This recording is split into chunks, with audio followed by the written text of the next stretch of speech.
정인호 목사님과 함께하는 오늘의 큐티입니다.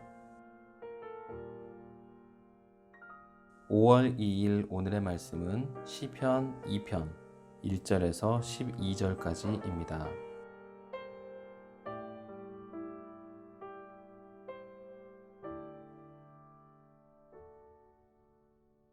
어찌하여 이방 나라들이 분노하며 민족들이 헛된 일을 꾸미는가?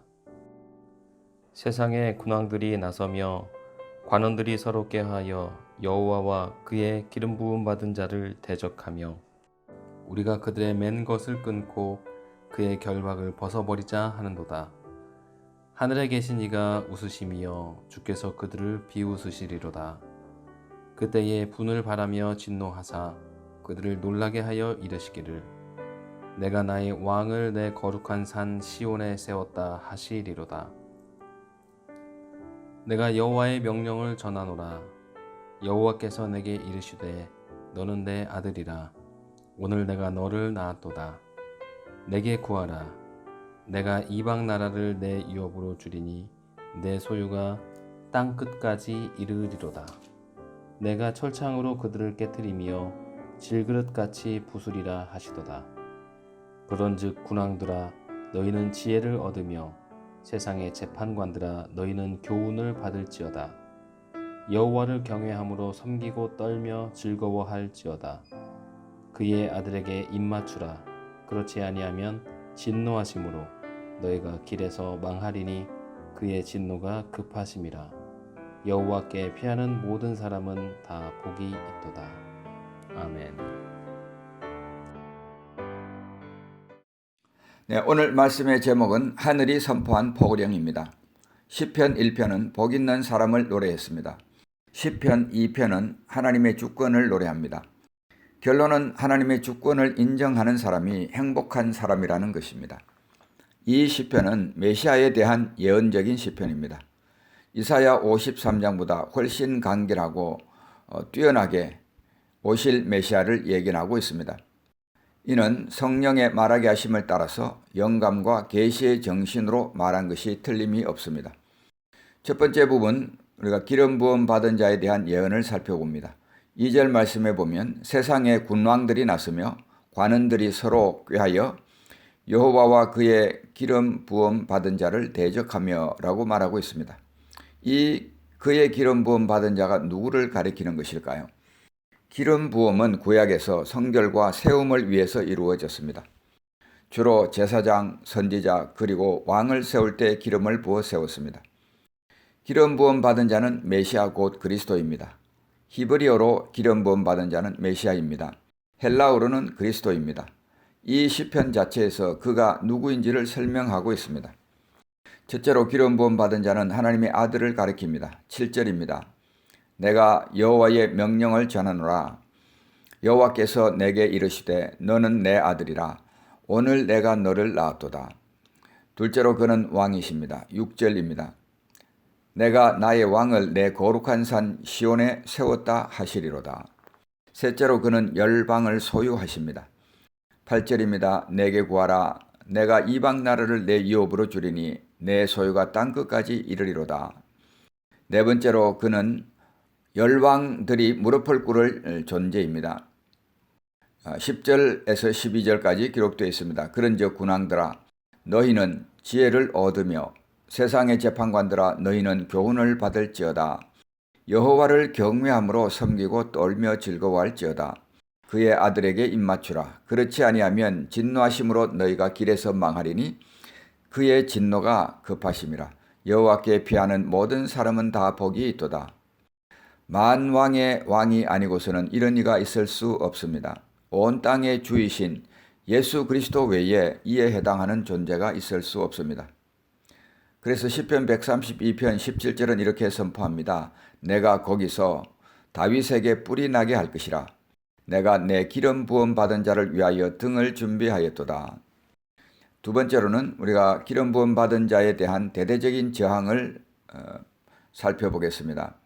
1절에는 열왕이 저항을 하고 2절에는 왕들과 관원들이 다 저항할 것이라고 얘기합니다. 그들은 분노합니다. 1절 앞부분입니다. 어찌하여 이방 나라들이 분노하며 이 모습은 바다에 노한 파도가 부딪혀 오는 것 같은 떠들썩한 소동과 선동을 말합니다. 사도행전에는 이런 구체적인 예가 나옵니다. 사도행전 4장 27절에서 28절까지입니다. 과연 헤롯과 본디오 빌라도는 이방인과 이스라엘 백성과 합세하여 하나님께서 기름 부으신 거룩한 종 예수를 거슬러 하나님의 권능과 뜻대로 이루려고 예정하신 그것을 행하려고 이 성에 모였나이다. 또 그들은 헛된 일을 꾸밉니다. 1절 후반부입니다. 민족들이 헛된 일을 꾸미는가? 꾸민다는 말은 시편 1편에 나오는 묵상한다는 말과 같은 단어입니다. 저항하는 계획을 마음에 지속적으로 고안해내는 것을 말합니다. 의인의 묵상과 악인의 묵상이 이렇게 대조되고 있습니다. 의인이 하는 묵상은 열매 맺는 묵상이지만 악인이 하는 묵상은 헛된 묵상인 것입니다.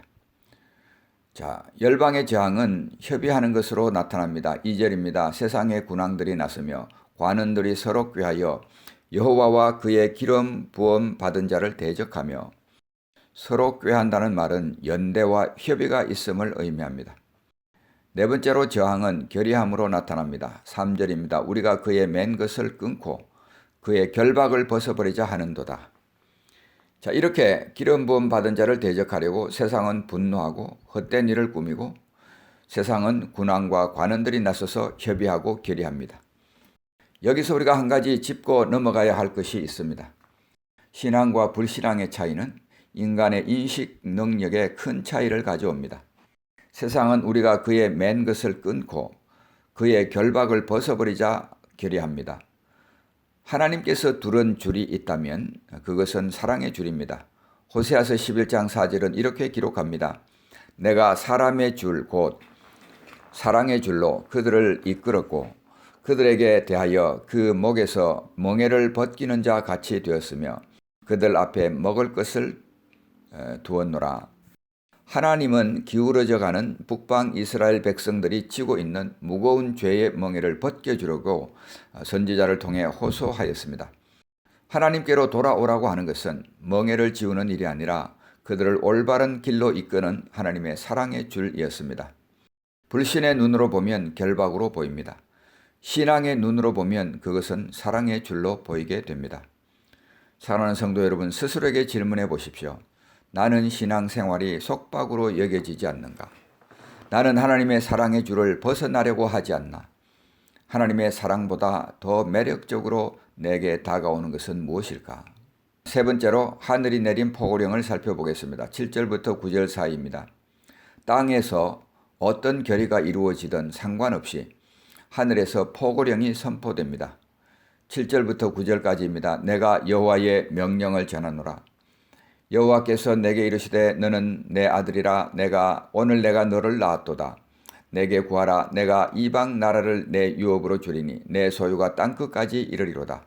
내가 철장으로 그들을 깨뜨리며 질그릇같이 부수리라 하시도다. 이 포고령은 땅의 왕들보다 더 높으신 하나님의 포고령입니다. 4절입니다. 하늘에 계신 이가 웃으시며 주께서 그들을 비웃으시리로다. 연약하기 짝이 없는 사람들이 세운 계획은 하나님에게는 웃음거리입니다. 하나님은 대적을 깨뜨리십니다. 거미가 백두산을 없애는 것보다 하나님이 왕들의 계획을 무효화시키는 일이 훨씬 더 쉬운 일입니다. 9절 말씀에 내가 철장으로 그들을 깨뜨리며 질그릇같이 부수리라 하시도다. 하나님이 대적하시는 자들을 멸하시는 것은 쉬운 일입니다. 기독교를 그렇게 핍박하였던 로마 제국 30명의 황제와 고관들 중에서 2명은 자살을 하였습니다. 3분의 1은 자살을 시도하였습니다. 다른 사람의 도움을 받아 목숨을 끊은 사례도 있습니다. 5명은 가까운 사람이나 하인들에게 살해를 당했습니다. 또 5명은 비참한 죽음을 당했습니다. 1명은 미쳐버렸습니다. 8명은 전쟁에서 죽거나 포로로 잡혀가서 죽었습니다.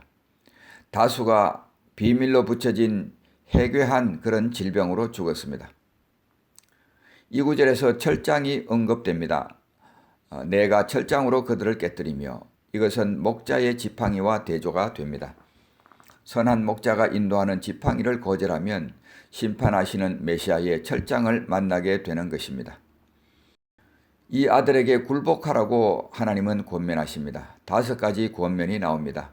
첫째, 지혜를 얻으라. 10절입니다. 그런즉 군왕들이 지혜를 얻으며, 참된 지혜는 기름 부음 받은 자에게 굴복하는 데서만 발견됩니다. 잠언 9장 10절에 이렇게 말씀하십니다. 여호와를 경외하는 것이 지혜의 근본이요 거룩하신 자를 아는 것이 명철이니라. 시편 111편 10절은 이렇게 말합니다. 여호와를 경외함이 지혜의 근본이라. 그의 계명을 지키는 자는 다 훌륭한 지각을 가진 자이니 여호와를 찬양함이 영원히 계속되리로다. 저항해야 할 이유가 없습니다. 저항은 물리적인 파괴적인 결말을 초래할 뿐입니다. 철장으로 다스림을 받기 전에, 질그릇같이 부수어지기 전에 굴복하라는 말입니다. 두 번째, 교훈을 받으라고 하십니다. 10절입니다. 세상의 재판관들아 너희는 교훈을 받을지어다. 시온에 세운 왕에 관한 하늘의 목적과 계획을 배우라는 말입니다. 예수님도 동일한 말씀을 하셨습니다. 마태복음 11장 28절에서 30절에 기록되어 있습니다. 수고하고 무거운 짐진 자들아 다 내게로 오라. 내가 너희를 쉬게 하리라. 나는 마음이 온유하고 겸손하니 나의 멍에를 메고 내게 배우라. 그리하면 너희 마음이 쉼을 얻으리니 이는 내 멍에는 쉽고 내 짐은 가벼움이라 하시니라.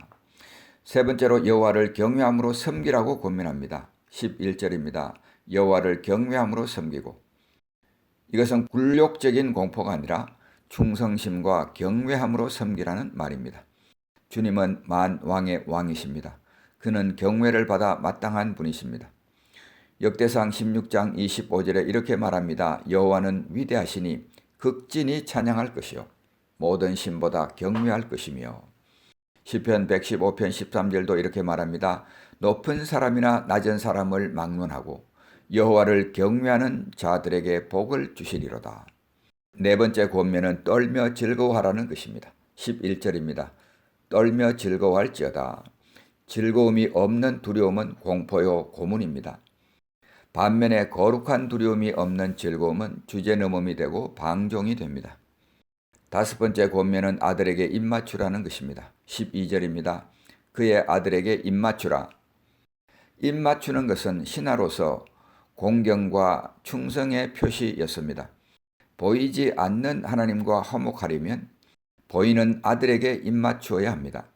가롯 유다는 입맞춤으로 예수님을 팔았습니다. 가장 엄숙해야 할 행위를 가장 강교한 수단으로 오용했습니다. 입술로는 공경한다고 말하지만 삶으로는 주님을 배반하는 이중적인 위선적인 모습을 우리는 경계해야 합니다. 말씀을 맺도록 하겠습니다. 5가지 권면을 주목해 보십시오. 그리고 자신에게 질문해 보십시오. 지혜를 얻으라 권면하십니다. 여호와를 경외함이 지혜의 근본임을 나는 인정하고 있나? 지혜는 순종하는 삶에서 발견되어집니다. 지혜의 반대는 어리석음이 아니라 불순종입니다. 나는 지혜로운 삶을 살고 있나? 어리석은 삶을 살고 있나? 질문해 보십시오. 교훈을 받으라고 권면하십니다. 주님과 그의 말씀을 떠나서는 교훈을 받을 데가 없습니다. 나는 주님의 입에서 나오는 말씀을 날마다 듣고 있나? 질문해 보시기 바랍니다. 나에게 하나님의 말씀은 사랑의 줄인가? 무거운 멍에인가? 질문해 보시기 바랍니다. 그를 경외함으로 섬기라고 권면하십니다. 나는 하나님의 권위 아래 살아가고 있나? 아니면 내가 그 권위의 자리에 앉아 있나? 질문해 보시기 바랍니다. 떨며 즐거워하라고 권면하십니다. 내게는 경건한 두려움과 즐거움이 같이 가고 있는지 질문해 보십시오. 한쪽만 있는지 아니면 둘 다 없는지. 아들에게 입맞추라고 권면하십니다. 나의 입맞춤은 배신인가 아니면 충성인가 질문해 보시기 바랍니다. 사랑하는 성도 여러분, 하늘이 선포한 포고령은 예수님을 기름 부음 받은 자로 세웠습니다. 아들에게 입맞춤으로 지혜와 교훈을 받고 철장 대신 지팡이로 인도함을 받는 행복한 삶을 사시기를 우리 주님의 이름으로 축복합니다. 기도하겠습니다. 하나님 아버지, 오늘 하늘은 그 아들을 기름 부음 받은 자로 세웠다고 선포하고 있습니다. 하나님 아버지, 우리가 이 아들에게 공경함으로 입맞출 수 있게 하시고 그리하여 지혜와 교훈을 받을 수 있게 하여 주옵소서. 철장 대신 지팡이로 인도함을 받는 행복한 삶을 살게 하여 주옵소서. 예수님의 이름으로 간절히 기도하옵나이다. 아멘.